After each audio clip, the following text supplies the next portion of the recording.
This show is presented by FL Teams. Check out flteams.com, your go-to one-stop shop for all Florida sports coverage. Also, check out at FL Teams at social media. Hello, everyone. This is Hahi 305. I'm your host, James, and this is the 10th episode of Hahi 305. And let's actually celebrate this achievement of 10 episodes in. My work and to entertain you guys by talking of my chess, to tell you guys South Florida news and my thoughts and opinions and a little bit of rants.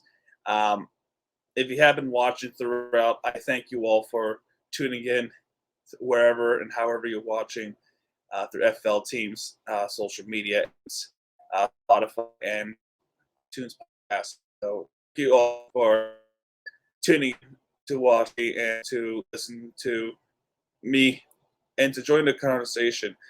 For this edition, we are talking a little bit about Inter Miami, because I think that there's some interesting things that's happening with that team. You know, the playoffs. We'll talk a little bit about the Dolphins preseason game, and we'll also talk about more football excitement. And one more thing we can talk about tonight, which is important for the future, is the Miami Heat. They have finally, their schedule has been released, and we got quite to talk about with the Heat schedule. But first, we're going to talk about Inter Miami first, because they have a big win against New York City FC, who are the defending champions of the MLS. And that match happened on Saturday, August 13th, and Inter Miami won the game 3-2 for the new signing that recently happened from Toronto FC's 2020 MVP, Alejandro Preseason, who scored twice, and one of them was actually the game winner. Morales of NYCFC actually committed a fatal error, which was like a dead giveaway to an opposing team. And Preseason capitalized on a bad pass and put the ball to the back of the net and take the lead for Inter Miami, which would lead it 3-2. Now, in the first half, NYCFC had full momentum into the second half, and which is the second half, Inter Miami had full advantage. So, and this is a much, much needed win, because that puts us on the spot where we are sitting behind Orlando City, and we had put ourselves at 7th place. But at this moment on, the playoff push is on. But right now, we are sitting at 8th place. We were 7th place a couple of days ago, but because of a tie that New England Revolution had, which would put them up to 34 points in the standings, because Inter Miami and Orlando City has 33 points.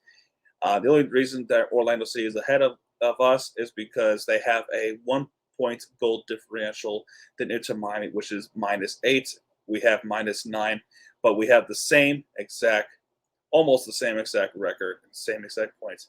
But we are sitting 8th place. It's also thanks to New England Revolution with tying, as they moved up to 6th place.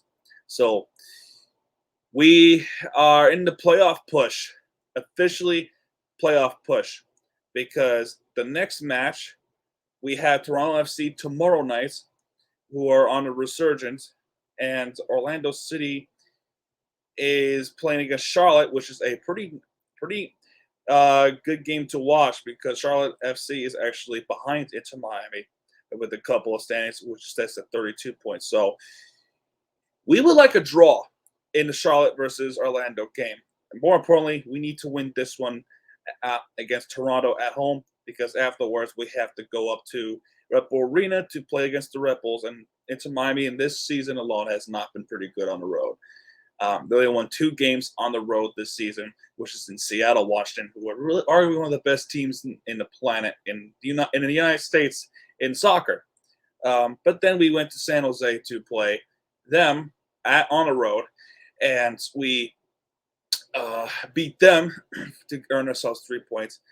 And we made it to Montreal, a draw of it. One, thankfully, we did not lose the game. So that is an update for Inter Miami.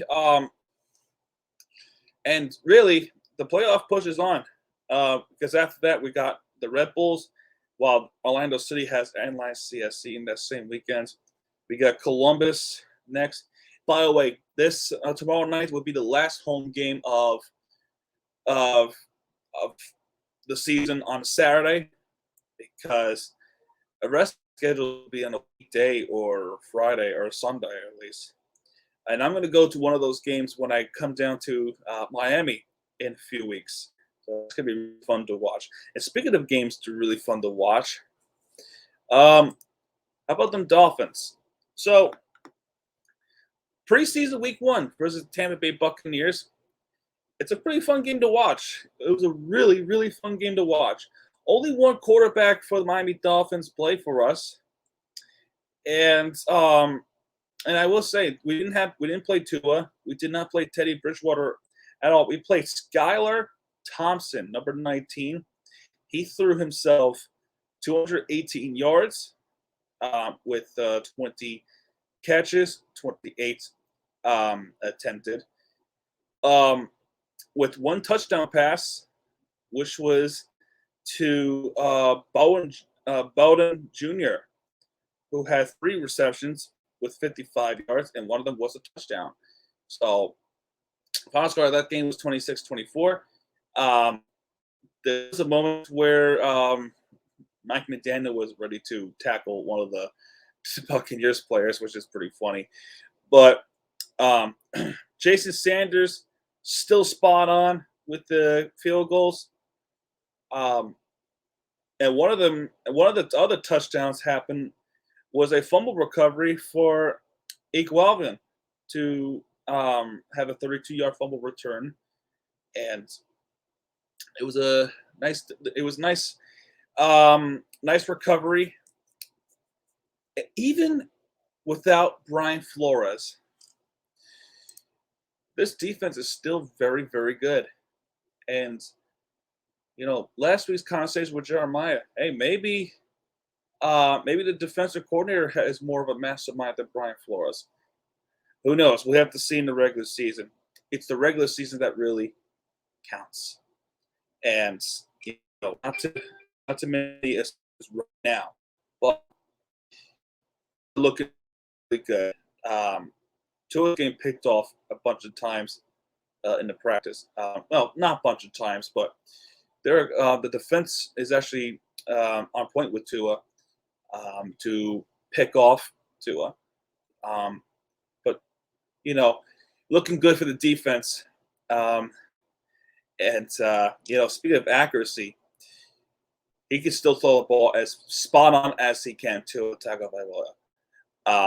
When it comes to Tyreek Hill, Jalen Waddle, Chase Edmonds, Mike Gesicki, you can count on them to catch a ball. You certainly cannot count on Jake Paul for catching a ball. Anyway, moving on from football just a little bit, we have something to talk about. Finally, we can finally plan out a trip, to say the least, for the Miami Heat. The schedule has been released. So, our first game is against the Chicago Bulls. And I believe it is at home. Yes, it is. At home on October 19th, which is a Wednesday. Miami has the full advantage, but the free agency is not done yet. We're still trying to make a trade, and you know what? Donovan Mitchell might win this trade. I think we're going towards Donovan Mitchell. I think we're going to move on from Kevin Durant, because considering there's a possible chance he might stay with Brooklyn. But anyway, after the Chicago Bull game, 2 days later, we have the game against the Boston Celtics, and you know what? That game is at home on ESPN national television. Us Heat fans like myself, and I especially hope yourself as well, we're going to be all bloodthirsty for that game. Not only against the Celtics, but also the referees who made some robbery calls against us. And really, the entire season they've been trying to screw us. But yeah, we have the Celtics on ESPN on Friday, October 21st. And after that, we got the Toronto Raptors a day after. There's something cool we should point out real quick about the Miami Heat schedule is that we have a lot of national television games, and that's more than I could say from what happened last season. We have 11 games on national TV. 11. 6 games on ESPN, 4 games on TNT, 1 game on ABC, plus 11 games on NBA TV. So, and when you're shocked to know, the Heat are tied with the Bulls and the Pelicans for 13th most national televised games, behind the Golden State Warriors, Los Angeles Lakers, Boston Celtics, Philadelphia 76ers, Milwaukee Bucks, Dallas Mavericks, Phoenix Suns, Los Angeles Clippers, Memphis Grizzlies, Denver Nuggets, the New York Knicks, shockingly, and Brooklyn Nets. 13th tied with most national televised games with the Chicago Bulls and New Orleans Pelicans. Yet all those 11 games, none of them are on Christmas. That's what Heat fans are really upset about. You can beat the best teams in the East. Hell, you can even knock out one of the playoff teams out of the playoffs, and you still do not earn your way to the Christmas game. Yet the team that we eliminated, they made the Christmas game. I think there's 2 teams that we eliminated are on Christmas. The Hawks and the Sixers. I know the Sixers are on Christmas. I know for sure. I'm not too sure if the Atlanta Hawks are on Christmas Day. And you know what? Actually, I'm going to check out right now as we speak. Let's see. So we got the Sixers going against the Knicks on 12 o'clock on Christmas. Lakers and Mavericks, 2:30. Bucks and Celtics. Grizzlies, Warriors, and Suns and Nuggets. No, my point here is Heat fans should argue that we should have definitely made the Christmas game. However, the only argument I could say about this, unless if there was a situation where we could flex to the West Coast, there is no way the NBA would conflict the Miami Dolphins game, which is on Christmas Day, which they are playing against the Green Bay Packers that day on national television. I think it's on Fox. I'm not too sure, but I think it's on Fox. I know the game is against the Packers, and I know the game is at Hard Rock Stadium. That's my only theory I have regarding the Heat not going on the national television on Christmas. Otherwise, it just makes no sense. If they're playing on the West Coast, by all means, I would love to have a Christmas Day. I haven't had one in like 2 years. But we also have an early West Coast trip against the Warriors, which is nice.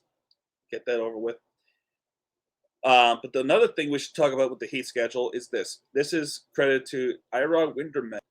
The Heat Dolphins play the same day twice. November 27th, Heat at Atlanta Hawks. Dolphins home versus Houston. January 8th, Heat home versus Brooklyn. Dolphins home versus Jets. So it's Miami versus New York and on the same day, January 8th. That's pretty unique, January 8th. So Miami versus New York that day. Heat and University of Miami football play the same day 3 times. And the Heat and Panthers play on the same day 35 times. 10 of those games are both at home. That is it for that.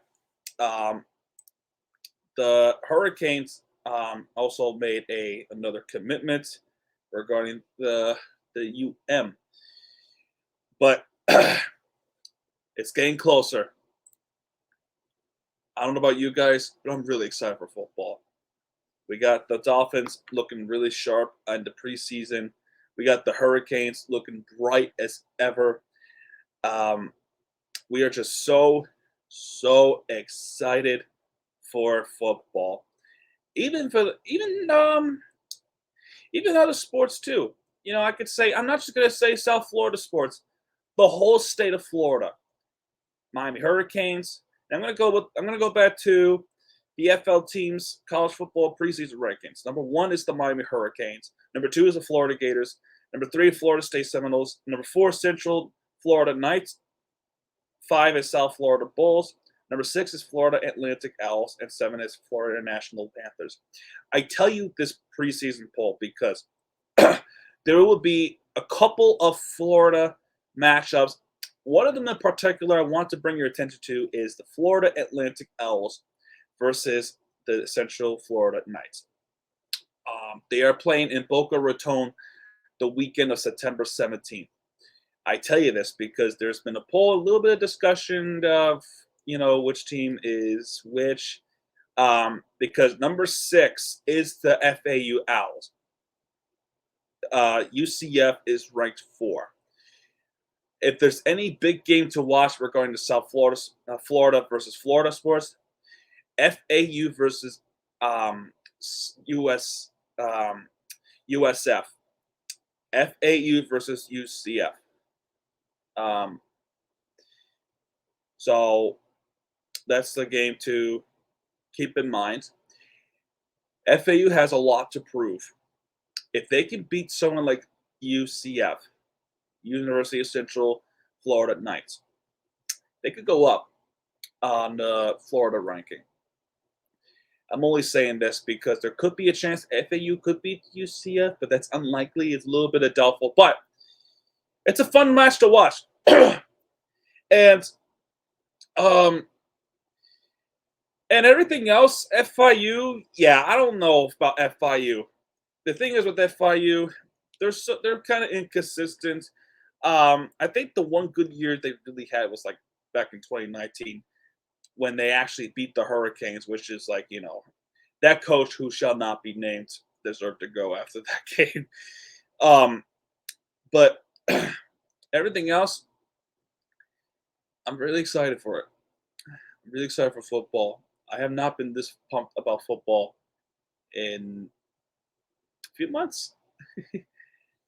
And that's pretty much it for this episode of Hyena 305, episode 10.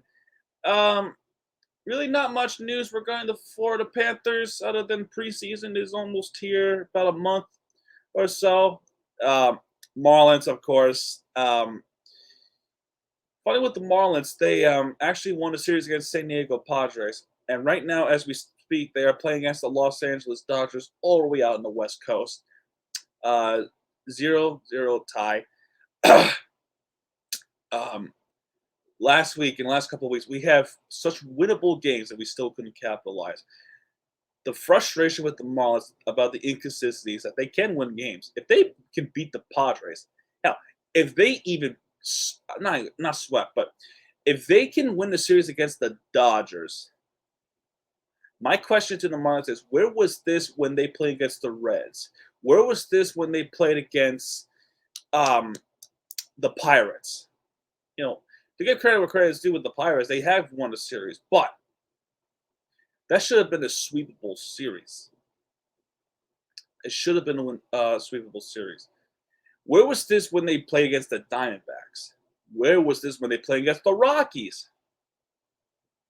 Where was this when they played against the Cubs?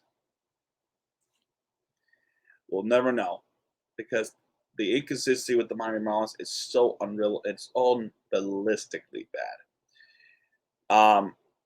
Hopefully by next season, we have a scenario where the front office actually does something or Bruce Sherman has got to go.